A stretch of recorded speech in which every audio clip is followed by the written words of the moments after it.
1940 ခုနှစ်ဇွန်လဒုတိယကမ္ဘာစစ်ကြီးရဲ့အလှည့်အပြောင်းကာလပါဟစ်တလာရဲ့နာဇီတပ်တွေဟာဆိုဗီယက်ယူနီယံကိုဝင်ရောက်စီးနင်းဖို့မဟာဗျူဟာမြောက် Operation Barbarossa ကိုလှုပ်ဝက်ပြင်ဆင်နေကြပါတယ်ဒါပေမဲ့စစ်ပွဲကြီးမစတင်ခင်ရက်သက်တစ်ပတ်အနည်းငယ်အလိုမှာပဲမော်စကိုကကလင်မင်နန်းတော်စီကိုအလွန်တိကျတဲ့လှုပ်ဝက်သတင်းစကားတစ်ခုရောက်ရှိလာခဲ့ပါတယ်အဲ့ဒီသတင်းစကားထဲမှာနာဇီတပ်တွေဆိုဗီယက်ကိုဘယ်နှစ်ဘယ်ချိန်ဘယ်နှယောက်နဲ့စစ်ကြင်ညာခြင်းမရှိဘဲတိုက်ခိုက်မလဲဆိုတာရက်စွဲကအစအတိအကျပါဝင်နေပါတယ်ဒီသတင်းကိုပေးပို့ခဲ့သူကတော့ဂျပန်နိုင်ငံတိုကျိုမြို့မှာရှိတဲ့ဂျာမန်သတင်းစာတစ်စောင်ရဲ့ထိပ်တန်းသတင်းထောက်ပြီးတော့နာဇီတန်ယုံရဲ့စစ်တမ်းမှုနဲ့ရင်ပတ်ချင်းအပ်ရတဲ့အထိရင်းနှီးတဲ့ဂျာမန်အမျိုးသားတဦးပါသူ့နာမည်က Richard Sock ပါဒါပေမဲ့ကဘာကသူ့ကိုဂျာမန်သတင်းထောက်နာဇီထောက်ခံသူလို့ထင်မှတ်ထားတဲ့ဒီလူဟာတကယ်တော့ကမ္ဘာထိုင်ကုန်ရွှေပွဲကိုနောက်ွယ်ကကြိုးကင်နေတဲ့ဆိုဗီယက်ယူနီယံရဲ့အစိတ်အပြင်းဆုံးလှုပ်ဝက်စပိုင်တူဖြစ်နေပါတယ်။တမိုင်းပညာရှင်အချို့ကသူ့ကိုတမိုင်းတစ်လျှောက်အန္တရာယ်အရှိဆုံးစပိုင်လို့တင်စားထားကြပါတယ်။ဒီနေ့မှာတော့ Richard Sock ရဲ့ရုပ်ရှင်ဆန်လုံးနဲ့ဘဝဆက်ကြောင်းသူ့ရဲ့လှုပ်ဝက်စစ်စင်ရေးတွေနဲ့ကမ္ဘာတမိုင်းကိုသူဘယ်လိုပြောင်းလဲဖြစ်ခဲ့သလဲဆိုတာကိုအသေးစိတ်တင်ဆက်ပေးသွားပါမယ်။ကဲစီစဉ်လေးစလိုက်ရအောင်ပါ။ Richard Sock ကို1895ခုနှစ်မှာအဇာဘိုင်ဂျန်နိုင်ငံ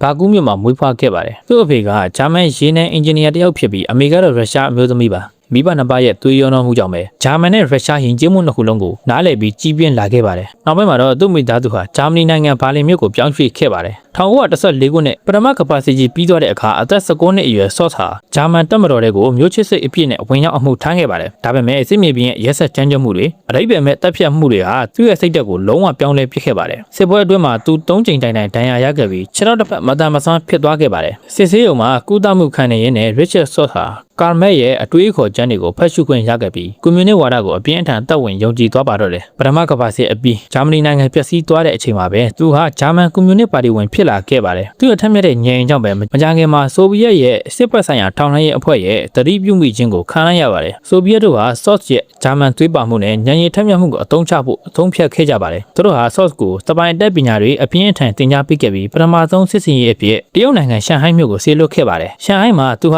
ဂျာမန်စိုက်ပျိုးရေးဆိုင်ရာသတင်းထောက်အသွင်နဲ့သတင်းချက်လက်တွေကိုအောင်မြင်စွာစုဆောင်းနိုင်ခဲ့ပါတယ်။အဲဒီနောက်သူ့ဘဝရဲ့အကြီးမားဆုံးနဲ့အန္တရာယ်အရှိဆုံးမစ်ရှင်တစ်ခုစတင်ဖို့အမိန့်ကျလာပါတော့တယ်။အဲဒါကတော့ဂျပန်နိုင်ငံတိုကျိုမြို့ကိုသွားဖို့ပါ။1933ခုနှစ်နာဇီပါတီဂျာမနီမှာအာဏာရလာတဲ့အချိန်မှာဆော့ဟာဘာလင်ကိုပြန်သွားပြီးနာဇီပါတီဝင်အဖြစ်တရားဝင်လျှောက်ထားခဲ့ပါတယ်။သူဟာနာဇီဝါဒကိုထောက်ခံတဲ့သတင်းစာဆောင်းပါးတွေအများအပြားရေးသားပြီးအစွန်းရောက်နာဇီထောက်ခံသူသတင်းတော်တယောက်အဖြစ်ပုံဖော်ခဲ့ပါတယ်။ဒီလိုလုပ်တဲ့ဟာဘလောက်အထိအောင်မြင်လဲဆိုရင်နာဇီအစိုးရရဲ့ထိပ်တန်းသတင်းစာတစ်စောင်ဖြစ်တဲ့ Frankfurter Zeitung ရဲ့တိုကျိုအခြေစိုက်သတင်းထောက်အဖြစ်ခန့်အပ်ခြင်းခံခဲ့ရပါတယ်။တိုကျိုကိုရောက်တဲ့အခါဆော့ဟာစပိုင်လောကရဲ့ theory တွေကိုရိုက်ချိုးပစ်ခဲ့ပါတယ်။ပုံမှန်စပိုင်တွေဟာလူမသိသူမသိပုံရှိုးကွယ်ရှိုးနေတတ်ကြပေမဲ့ဆော့ကတော့စန့်ကျင်ဘက်ပါ။သူဟာတိုကျိုကနာဇီလူမှုအတိုင်းအဝိုင်းထဲမှာအရက်အလွန်တောက်တတ်သူမိမပွေသူအပျော်ပါမှတ်ပြီးဆိုင်ကယ်အပြင်းမောင်းတတ်သူအဖြစ်နာမည်ကြီးအောင်နေထိုင်ခဲ့ပါတယ်။ဒါဟာသူ့ရဲ့အကွက်ချမှုပါ။လူတွေကသူ့ကိုဒီလောက်အရက်တောက်ပြီးပွေရှုပ်နေတဲ့သူဟာဘယ်တော့မှစပိုင်မဖြစ်နိုင်ဘူးလို့ထင်မှတ်သွားကြပါတယ်။ဆော့ဟာတိုကျိုက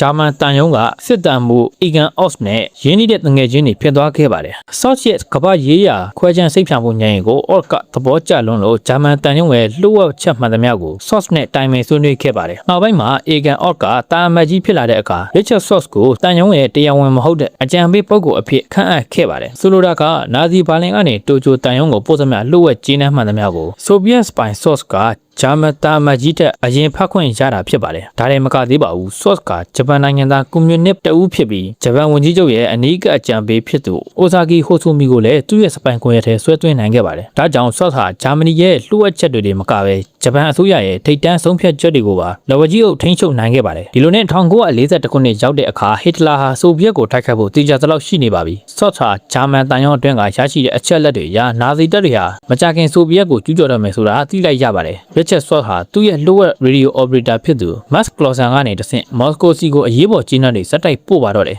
1941ခုနှစ်ဇွန်လ20ဒါမှမဟုတ်22ရက်နေ့မှာဂျာမန်တပ်မတော်ဟာတင်ကားအစီးရေထောင်ချီစစ်တီတန်းချီနဲ့ဆိုဗီယက်နယ်စပ်ကိုစစ်ကြင်ညာခြင်းမရှိဘဲဝင်ရောက်တိုက်ခိုက်ပါလိမ့်မယ်ဒါဟာကမ္ဘာသမိုင်းမှာအတိအကျဆုံးထောက်လှမ်းရေးသတင်းပေးချက်ဖြစ်ပါတယ်ဒါပေမဲ့စိတ်ပြည့်စရာကောင်းတာကဆိုဗီယက်အာဏာရှင်ဂျိုးသက်စတာလင်က Richard Sock ရဲ့သတင်းပေးချက်ကိုမယုံကြည်ခဲ့ပါဘူးစတာလင်ကဟစ်တလာနဲ့ချုပ်ဆိုထားတဲ့မကျူးကျော်ရေးစာချုပ်ကိုအလွန်မင်းယုံကြည်နေခဲ့ပြီး Richard Sock ကိုအရက်သမားအပျော်ပါမှတ်တဲ့သတင်းထောက်တယောက်ရဲ့ကောလာဟလသတင်းလိုပဲတတ်မှတ်ပေးချခဲ့ပါတယ်ရလကတော့1942ခုနှစ်ဇွန်လ22ရက်နေ့မှာ Sock တတိပေးတဲ့အတိုင်းနာဇီတပ်တွေဆို ဗီယက်ထဲဝန်တိုက်တဲ့အခါဆိုဗီယက်တပ်ကြီးအကြီးအကျယ်အထိနာပြီးစစ်သည်တန်းချီတေဆုံးဒဏ်ရာရခဲ့ပါတယ်စတာလင်ဟာသူ့ရဲ့အမှားအတွက်နောင်တကြီးစွာရခဲ့ပါတယ်ဒီလိုနဲ့1942ခုနှစ်အောက်တိုဘာလနာဇီတပ်တွေဟာမော်စကိုမြို့ရဲ့စင်ကြေဖုံးရက်ကွက်တွေအထိရောက်ရှိလာပြီးမော်စကိုမြို့ဟာကြာဆုံးလူနီးပါးအခြေအနေကိုရောက်ရှိနေခဲ့ပါတယ်ဆိုဗီယက်ရဲ့တပ်ကူတွေကလည်းမရှိတော့ပါဘူးတကယ်တော့ဆိုဗီယက်ပြည်မကြီးရဲ့အရှေ့ဘက်စိုက်ဘေးရီးယားနယ်စပ်မှာဂျပန်ရဲ့ကျူးကျော်မှုကိုကာကွယ်ဖို့အတွက်အင်အားတောင်နေပြီးအေးဒဏ်ခံနိုင်တဲ့ဆိုဗီယက်အရှေ့ဘက်တပ်မတော်ကြီးရှိနေပါသေးတယ်ဒါပေမဲ့စတာလင်ဟာအဲ့ဒီတပ်တွေကို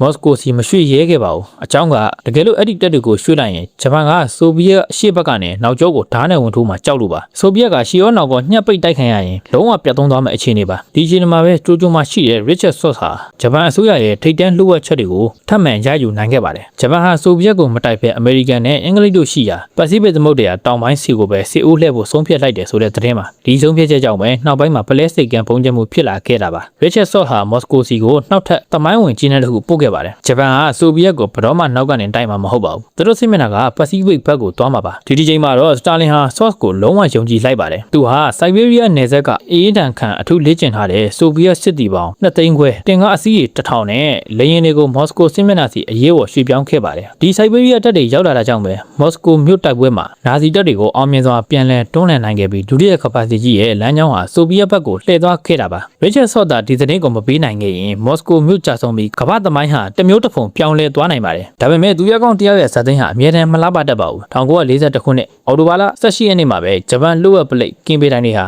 Richard Soss ရဲ့စပိုင်ကွန်ရက်ကိုရေးမိသွားပြီး Soss အပါအဝင်သူ့အဖွဲ့ဝင်အားလုံးကိုဖမ်းဆီးလိုက်ပါတော့တယ်ဂျာမန်တန်မကြီးအော့ကသူ့ငယ်ချင်း Richard Soss ဟာစပိုင်တယောက်ဖြစ်နေတယ်ဆိုတာကိုလုံးဝမယုံကြည်နိုင်ပဲဂျပန်အစိုးရကိုပြင်းပြင်းထန်ထန်ကန့်ကွက်ခဲ့ပါတယ်ဒါပေမဲ့ဂျပန်တွေကတပ်တွေအထောက်အထားတွေပြလိုက်တဲ့အခါမှာတော့နာဇီဘာလင်အစိုးရဟာအရှက်ရခဲ့ပြီးအော့ကိုယာဒူးကနေဖြုတ်ပစ်ခဲ့ပါတယ် Richard Soss ဟာထောင်ထဲမှာ3နှစ်နီးပါးနှိပ်စက်စစ်ဆေးခြင်းခံခဲ့ရပါတယ်ဂျပန်အစိုးရကဆိုဗီယက်ယူနီယံစီက Richard Soss နဲ့ဆိုဗီယက်မှာဖမ်းထားတဲ့ဂျပန်စပိုင်တွေကိုလူချင်းလဲလှယ်ဖို့3ကြိမ်တိုင်ကမ်းလှမ်းခဲ့ပါတယ်ဒါပေမဲ့စတာလင်ဟာ Soss ကိုသူတို့ရဲ့စပိုင်မဟုတ်ဘူးလို့ညှင်းဆိုပြီးစွန့်ပစ်ခဲ့ပါတယ်ဒါကလေစပိုင်တယောက်ဖမ်းခံရရင်မိမိလူအဖြစ်အတိအမှတ်မပြုတဲ့ထုံးစံအတိုင်းပါပဲဝမ်းနဲ့တရားတော့တိတ်မရှိပါဘူးနောက်ဆုံးမှာတော့1944ခုနှစ်နိုဝင်ဘာ9ရက်နေ့ဆိုဗီယက်အောက်တိုဘာတော်လှန်ရေးနေ့မှာပဲ Richard Soss ကိုတိုကျိုမြို့စူခါမိုထောင်ကြီးထဲမှာကျိုးပြီးကွက်မြက်လိုက်ပါတော့တယ်သူရဲ့နောက်ဆုံးစကားကတော့ဂျပန်လိုအနီရောင်တပ်မတော်ကြီးအတွန်းရှည်ပါစေဆိုဗီယက်ယူနီယံအတွန်းရှည်ပါစေလို့အော်ဟစ်သွားခဲ့တာပဲဖြစ်ပါတယ် Richard Soss ကတေဆုံးပြီးနှစ်ပေါင်း20ကြာတဲ့အထိဆိုဗီယက်အစိုးရဟာသူ့ကိုအတိအမှတ်မပြုခဲ့ပါဘူးဒါပေမဲ့1964ခုနှစ်မှာသာဆိုဗီယက်အစိုးရက